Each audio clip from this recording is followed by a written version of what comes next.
working to connect a region of over 600 million bridges between our lands.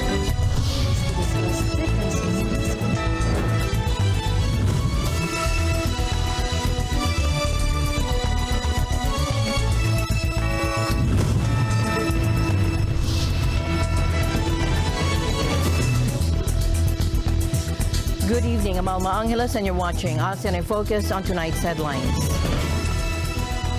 North Korea has successfully placed a military spy satellite into orbit, drawing swift condemnation from neighboring countries. The launch, which comes amidst heightened tensions on the Korean peninsula, has raised concerns about North Korea's intentions and its potential to further destabilize the region. The Department of Foreign Affairs has confirmed that 17 Filipinos are among the hostages held in a cargo ship hijacking in the Red Sea on November 19. The DFA is currently working with foreign governments in the region to secure the safe release of the hostages. The Armed Forces of the Philippines and the U.S. Indo-Pacific Command have commenced joint exercises in the West Philippine Sea. The exercises, which are part of the ongoing security cooperation between the two nations, aim to enhance interoperability and promote regional stability. And later, Israel's cabinet has approved a deal with Hamas to secure the release of 50 hostages being held in Gaza.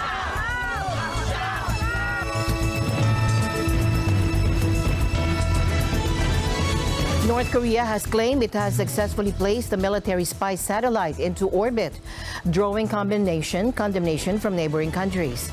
The satellite, named Maligyong-1, was launched from the Sohae launch facility in the northwest of the country, close to the border with China.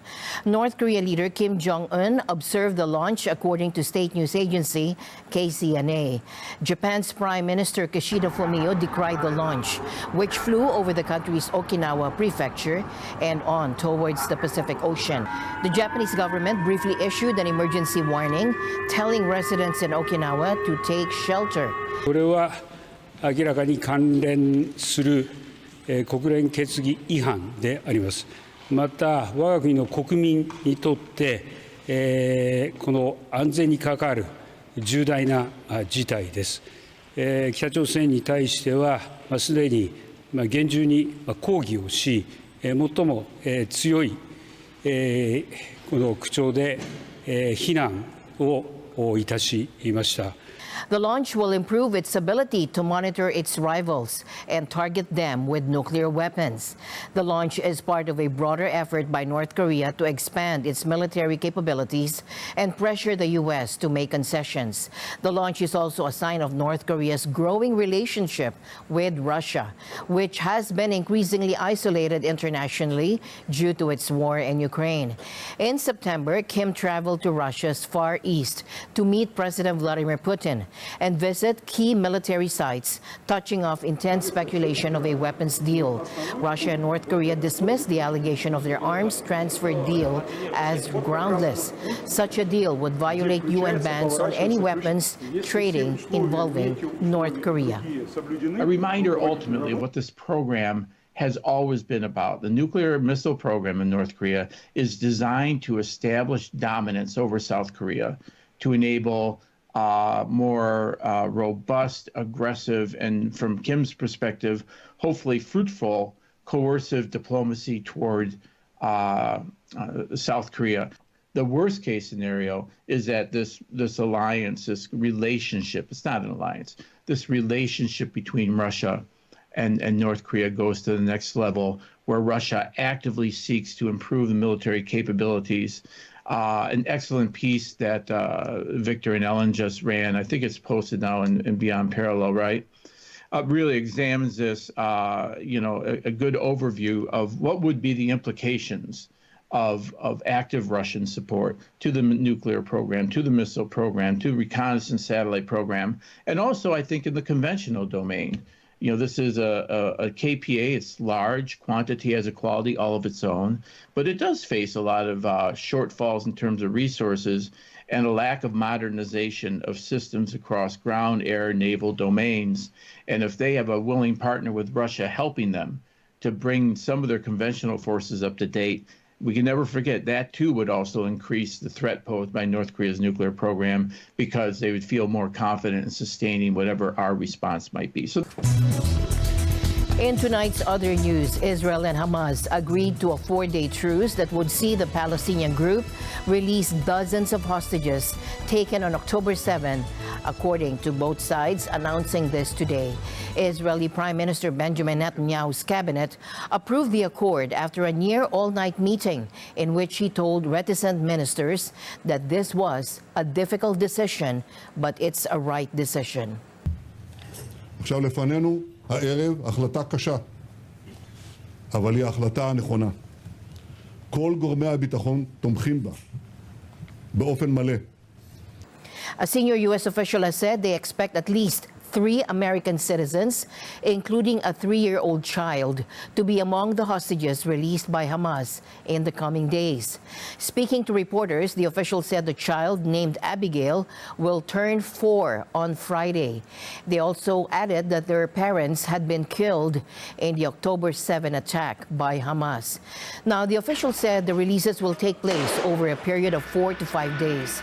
The plan called for a 4 to 5 day ceasefire to allow for the exchange of hostages and the entry of additional gasoline trucks into Gaza. I want to say a few words about the ongoing effort to bring home the hostages. And Hamas has been holding since October the 7th. We've been working on this intensively for weeks, as you all know. I've spoken recently about it with both the Prime Minister Netanyahu and the Amir Qatar. And my team has been in the region shuttling between capitals. We're now very close, very close. We could bring some of these hostages home very soon, but I don't want to get into the details of things because nothing is done until it's done. However, Israel has vowed to press on with its offensive, pledging to crush Hamas and ensure the hostages are all released. אנחנו במלחמה, ונמשיך במלחמה. נמשיך במלחמה עד שנשיג את כל היעדים שלנו. לחסל את החמאס, להשיב את כל חטופינו ונעדרינו, ולהבטיח שבעזה לא יהיה שום גורם שמאיים על ישראל. At least 30 Israeli children are still being held hostage somewhere in this hellscape. They must be released. It's abhorrent to think of their fear, to think of the torment that their families are enduring. It has to end. Meanwhile, Israel's military is stepping up its ground assault on the Palestinian territory, and there has been intense fighting outside the Indonesian hospital in northern Gaza. A nearby camp for refugees called Jabalia was reportedly surrounded by Israeli military. After weeks of Israeli assaults, more than 1.6 million people have been forced to flee Gaza, and according to health officials there, the death toll has topped 13,000 individuals. With 236 people still being held captive in Gaza, the Israeli Defense Forces estimate that 1,200 people died in the Hamas onslaught on Israel on October 7. To account for the captives who have been discovered deceased, the original number of hostages has been lowered. Meanwhile, the Department of Foreign Affairs has confirmed that 17 Filipinos are among the hostages held in a cargo ship hijacking in the Red Sea on November 19. USEC Eduardo Jose de Vega expressed concern over the incident, citing reports that the vessel might be Israeli-owned and could be linked to the ongoing Israel-Hamas conflict. However, de Vega also assured that the captors have indicated they will not harm the foreign crew members. The DFA is currently liaising with foreign governments in the region to secure the safe release of the hostages. The hijackers, identified as Houthi rebels, have justified their actions by claiming the vessel has ties to Israel, and they have threatened to target any ships connected to Israel. At least 25 crew members from various nationalities, including Bulgaria, Romania, Ukraine, and Mexico, are being held hostage. The conflict between Israel and Hamas has entered its 6th week since the Palestinian group launched a cross-border attack on southern Israel on October 7, and the latter responded with retaliatory strikes and ground assault in Gaza. In other news, hundreds of Rohingya refugees have been granted temporary shelter in western Indonesia following a series of events that saw them turned away from the country's shores twice. Assalamualaikum. I was in Bangladesh refugee camp. I live from camp. The exact time, actually I don't have remember. We live on Saturday. I was in the street for 22 days and come to Indonesia because to save my life, and also there is no peace. The group of 256 refugees from the persecuted Myanmar minority were initially rejected by locals and forced back to sea. However, on their third attempt to reach land, local residents protested their presence and threatened to push them back to sea again. In response, local authorities ordered the refugees to be held in a temporary shelter in Beruan District, Aceh Province, for 2 days. National officials stepped in and ordered their relocation to a new shelter in Loke Samawe, one of Aceh's largest cities. The Indonesian government has not provided any details about what will happen to the refugees after their 3-month stay expires. The plight of the Rohingya people is a complex and ongoing humanitarian crisis. The mostly Muslim ethnic group is heavily persecuted in Myanmar, and thousands risk their lives each year on dangerous sea journeys in the hope of finding refuge in Malaysia or Indonesia. More than 1 million Rohingya have fled Myanmar since the 1990s, most of them following a brutal military crackdown in 2017 that is currently under investigation by the UN for potential genocide. The Armed Forces of the Philippines and the U.S. Indo-Pacific Command have commenced joint exercises in the West Philippine Sea, marking the official start of a series of collaborative efforts agreed upon by the two nations' Mutual Defense Board Security Management Board. President Marcos Jr. announced the commencement of the joint maritime and air patrols in an ex-post, highlighting their significance as part of an ongoing security cooperation between the Philippines and the United States. These exercises, which will run until November 23, aim to enhance the interoperability of both countries' military forces, fostering a seamless partnership in safeguarding shared interests and promoting regional security. The President expressed confidence that this collaboration will contribute to a more secure and stable environment for the people of both nations. During his recent visit to the U.S. Indo-PAM or Indo-PACOM headquarters in Honolulu, Hawaii, President Marcos was briefed on the regional situation and security objectives of the U.S. and the Philippines. He emphasized the importance of continuous assessment to improve capabilities and coordination in various areas, including military, political, and economic spheres. The provincial government of northern Samar has placed the province under a state of calamity following the recommendation of the Provincial Disaster Risk Reduction and Management Council members. The declaration comes as heavy rains have caused widespread flooding in the province, affecting at least 70% of the population. According to the PDRRMC, 18 towns in northern Samar have been inundated by floodwaters, impacting an estimated 74,500 families or 370,000 individuals. The resolution declaring a state of calamity doesn't include an estimate of the damage caused by the flooding, but states that the calamity has resulted in the loss of lives, destruction of properties, infrastructure, and crops. With the declaration of a state of calamity, the provincial government is now authorized to mobilize its resources and implement measures to address the impact of the flooding and provide immediate assistance to affected communities. And this may include the distribution of food and relief goods, the provision of temporary shelter, and the deployment of personnel to help with rescue and evacuation efforts. The provincial government has also requested assistance from the national government to help address the needs of affected communities. Mga pag-ulan at medyo may mga naganap na pagbaha at landslide, naapektuhan po din yung ating mga lifelines doon sa area. Diyan po sa may Region 8 at saka sa Caraga, nagkaroon po ng power interruptions. 21 areas po nagkaroon ng power interruption at 18 po dyan. Ngayon naman ay nakabalik na po ang serbisyo ng kuryente. May 32 po na kalye initially na naulat na hindi madaanan Pero dahil sa mabilis na kilos po ng ating mga kasama sa DPWH at yung paghupa din ng baha in some areas, naging nadaanan na rin po ang iba dyan, pero 21 pa rin po ang hindi pa rin madaanan. Nagkaroon po ng interruption sa komunikasyon dyan sa Region 8, isang area po dyan.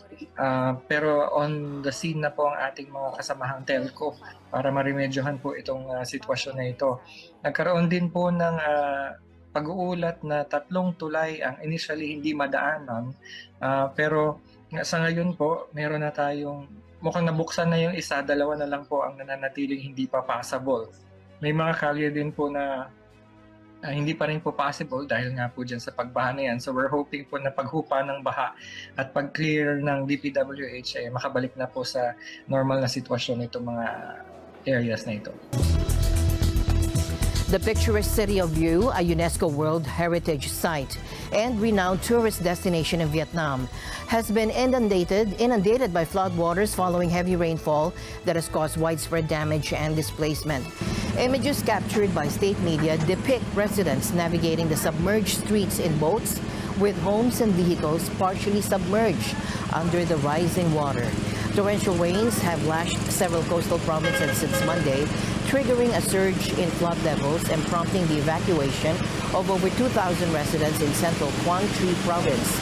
Tragically, authorities have reported 3 individuals missing in the region. Landslides triggered by the relentless downpours have also rendered portions of the national highway connecting northern and southern Vietnam impassable. Vietnam is no stranger to extreme weather events, particularly during the rainy season, which runs from June to November. Scientists have repeatedly warned that climate change is exacerbating the intensity and frequency of extreme weather events worldwide. An independent UN expert accused Vietnam of targeting human rights defenders after a spate of high-profile arrests and convictions. 5 environmentalists have been jailed for tax evasion in the communist country since last year, in what activists see as a campaign to silence them. Surya Deva, the UN Special Rapporteur on the Right to Development, said Vietnam's authoritarian government was using the law selectively to target certain human rights defenders, climate activists, or environmental human rights defenders. There are restrictions on freedom of speech and expression, both offline and online. And I also feel that the law has been used selectively to target certain human rights defenders, climate activists, or environmental human rights defenders. And I believe that within the existing political system of Vietnam, there is a scope to tolerate different views and dissent. Because not everyone who is having a different view is trying to overthrow the party or the state. So I think the government should be more accommodative of different views to create a more inclusive and sustainable society.